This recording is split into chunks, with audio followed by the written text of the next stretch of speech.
Greetings, Earthlings, wisdom keepers, wisdom seekers. Welcome back to Wisdom Dropz, your source for daily drops of wisdom and savvy cat astrology. Meow. My name is Tanya Lasagna, back with another video, layering together all the nodal noodles and celestial sauce into something digestible. And today we are discussing it, the Gemini New Moon, which is happening on the 30th, Monday, okay, 2022. So, in this video, everybody, we're going to talk about three main things or components. The first component is that this is a Gemini new moon. And what is the significance of that? The second component is the fact that Mercury is still retrograde at the time of this lunation, but not for long. And what is the significance of that? And that Mercury is also conjunct by a 4-degree orb, the North Node, at this time in the sign of Taurus. The third part of this video is going to be discussing the fact that we also, as if that's not enough, have a Mars-Jupiter conjunction happening in the first decan or first 10 degrees of the sign of Aries. So there's a lot to get into, as you can see here, understand. And before I do, make sure you like this video if you haven't already, y'all, because it really helps the channel grow. And I very much so appreciate you, for those of you who do that regularly or even just now. I appreciate that. Also, I offer readings, and if you're not subscribed already, subscribe. I offer readings, so you should check out my new website. It's called wisdomdropsastrology.com. It's somewhere in hot pink on your screen. I always get confused with the sides, so it's somewhere here or here. And it's also in a link down below. So I do personal natal chart readings for people, and I really enjoy that work. It's a private YouTube link that I send you where it's recorded. You can see the screen, you can see your chart, and you can see why I'm saying what I say. I answer specific questions, and I go into great depth on that for an hour. You can choose the pre-recorded version, or you can choose the live version, which we do over Zoom. It's up to you based on your preference and your budget. So be sure to check out my website, wisdomdropsastrology.com. And thank you again to everybody who likes this video and subscribes if you haven't already. With that said, let's get into it. Okay, so we have a Gemini new moon. What does it mean? Y'all already know, and if you don't know, now you know. New moon, new beginnings, right? But it's in the sign of Gemini. So of course there's something different to it, because Gemini is a mutable sign, meaning that it's changing all the time. Gemini is always in motion. That's the consistent thing about Gemini, is that it's always changing, it's always in motion. And you could say that about any of the mutable signs, but for Gemini, it's even more so. Why? If you're already sitting there like, because it's an air sign, Tanya Lasagna, then you, my friend, are correct. Because not only is Gemini the mutable sign, but it's also the mutable air sign. Like there's 3 other mutable signs. I don't want to confuse you with that, but it's like the mutable air sign. There's only one, right, of that. So that means that the new beginning that we're experiencing now, it's going to be related to Gemini topics. Yeah, we can get into those in a second. But at the end of the day, it's going to be about change, and it's about changing things up and moving into something new.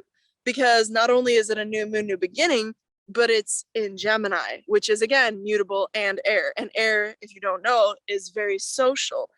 And if you think about the wind is hardly ever stagnant. Air hardly ever stays still when you're in nature, because there's always changes in jet streams and temperatures and other things like that, weather, right?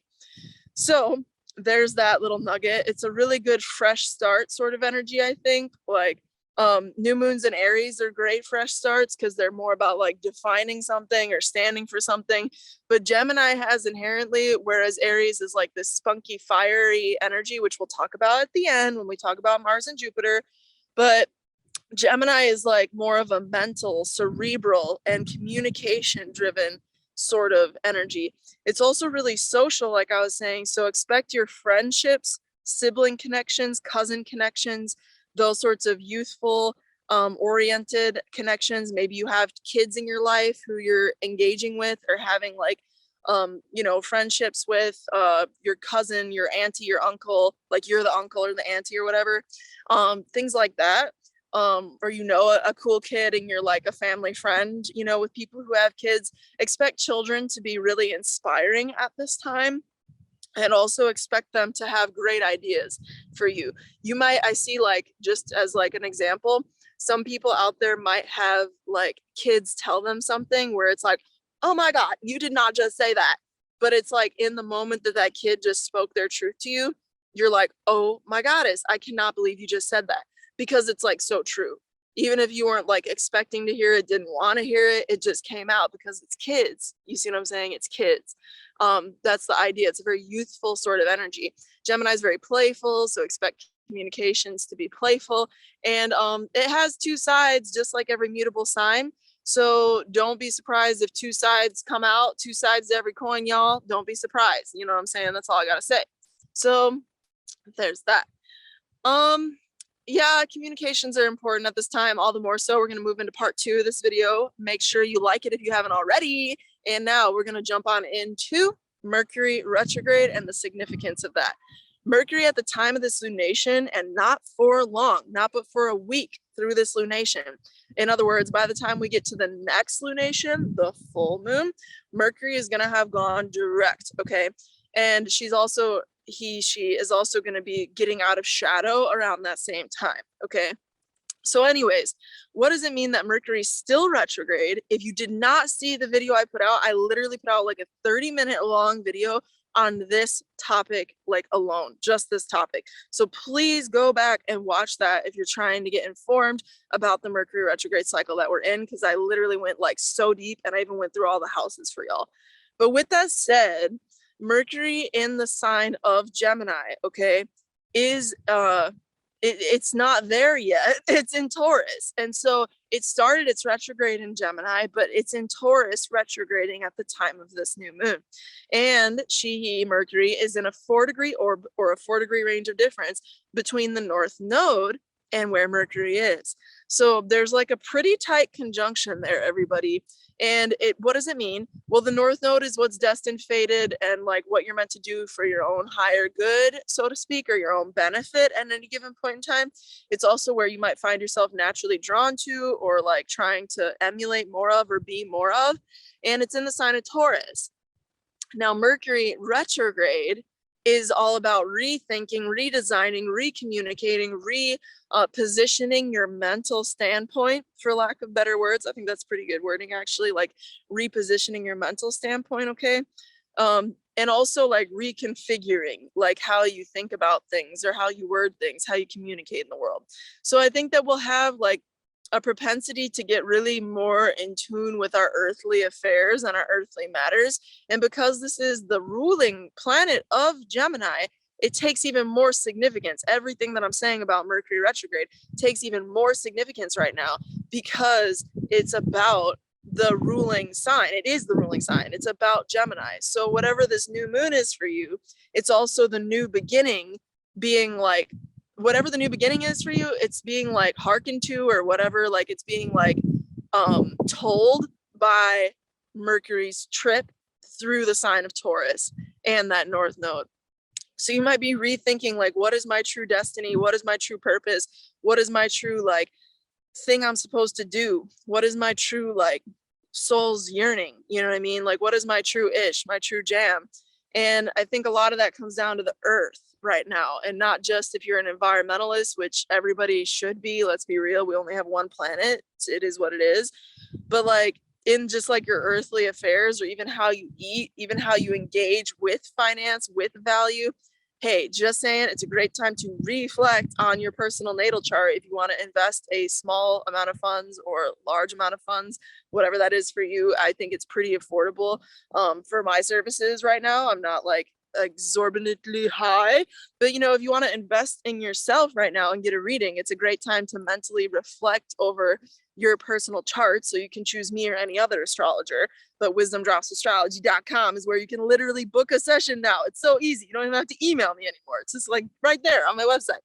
But anyway, like that is a time where you're like destined to think more about that stuff, because it's a new moon. It's very fresh. We just had an eclipse, okay, a couple eclipses, and now it's like the next sign, please, new and next. But like Mercury, the ruling planet of Gemini, is still in the 12th house relative to the sign of Gemini in Taurus, where we just had that eclipse, and it's conjunct the North Node. So it's really like, you thought it was over, but it's not over. It's almost like it really is over, that eclipse, like whatever moment, but this is the crystallizing or the christening of it. It's like, this is where you're able to finally put words to it. You feel? That's the best summary of that. So expect your brain to be going all sorts of busy. Expect friendships and local community to be like more important than it has been recently for you, or in a fair amount of time, actually, it could be for you. And with that said, you can check out my Mercury retrograde video I just did for more information regarding your chart, or of course, if you get a reading. Now, the third part of this video, let's transition. And if you haven't liked the video yet, please do. And thank you to everybody who does, because I really appreciate you. It helps the channel grow. And, you know, let's see. This is the next part that I want to talk about with y'all. And I'm also excited about it, if you can't tell. Mars and Jupiter are conjuncting. And I like Mars and Jupiter conjunctions because they have a lot of like, it feels like King Arthur energy to me. It's very like regal and royal and bold and like, just like, it's not shy. It's not a shy energy. It's very big and out there, and like I said, bold is just the best word I could use to describe it. And in the sign of Aries, all the more so because Aries is ruled by Mars. So Mars is in domicile. Mars is at home, happy as a fiery ball of fireball, because Aries is fiery like that. And Jupiter is, you know, Jupiter performs fairly well in fire signs. So with that said, it has a lot of like charisma ability at this time available for us. There's a lot of kind of go out there and get it done kind of energy available for us right now. Mars is your motivation at any given moment in time. It's like one of the main energy planets in the chart. I think Lada Gencheva describes it as like the engine of the zodiac, very appropriately so. So Mars is being amplified because y'all already know, and if you don't know now, you know, Jupiter amplifies everything it touches. So you have a Mars that's like this powerhouse, like fire engine vibe, and then it's being amplified further by Jupiter. So not only is Mars happy and domicile in its own sign of Aries, which is this youthful, playful, childlike, and also, yeah, like standing up for something that Aries feels they need to stand up for. Hi.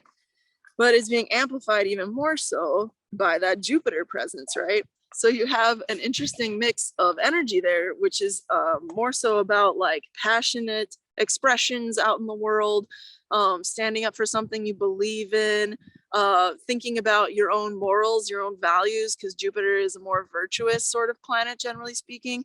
So Jupiter is concerned with faith. Jupiter is concerned with your belief systems and your global sort of perspective about the world, other cultures beyond your own, philosophies as to how things work. It's definitely a philosopher's dream right now with all that Aries energy. Great time for philosophical debate, 100%, if that's something that you do enjoy. Obviously keeping it, you know, authentic and keeping it respectful, because sometimes Jupiter, and especially if you're talking about like a Mars Jupiter thing and it's in Aries, you can be really impulsive right now. And with Mercury retrograde, you could say some things that you don't mean or that you know you shouldn't have said, and then you regret it later. So do be mindful of that at this time, just because, again, the impulsivity is there, the opportunity for that, as is, like I say, the opportunity to speak your mind and to really have your own opinion on what you want to express your own opinion or your own philosophy on.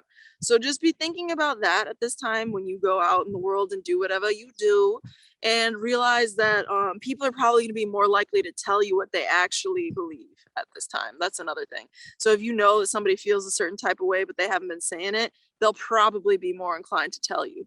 And because there is this whole thing, this conjunction of Mars and Jupiter that I'm talking about is in a sextile arrangement to the 9-degree new moon in Gemini. Okay, this is speaking harmoniously, so it's more of a opportunity, I would say, than it is like a negative thing. Generally, of course, this is super general, but generally speaking, I think it's more of an opportunity sort of energy for those new beginnings that happen now post eclipse to really have more zhuzh or more like fire behind them. There's just truly more fire available. It's like the fuel tank is full. Do you know what I mean? Like energetically speaking. So I think that we're gonna have like more energy if we've been feeling like a little lethargic. I think we're gonna be able to get in tune with our passions if we're people who just haven't been feeling our passions lately, or like wondering what the hell we're supposed to do. Like, I really do feel like the next 2 weeks, y'all, because Mercury is the ruling planet of Gemini and ultimately thus the omen of whatever's going on in Gemini, right? Mercury is going to say like it's getting traction in the next 2 weeks, right? In the sign of Taurus, and Taurus is where the North Node is. So whatever starts now, it goes forward. Do you see what I'm saying? It's like Taurus is the steamroller. When it gets started, it don't stop, until it's damn well ready to stop. So think about that. Make sure you like this video if you haven't already, and subscribe if you haven't already, and book a reading if you haven't already. No, for real, I am available for that. So you have the link if you need it. With that said, thank you to everybody who supports this channel, and till next time, may the stars be with you. Peace.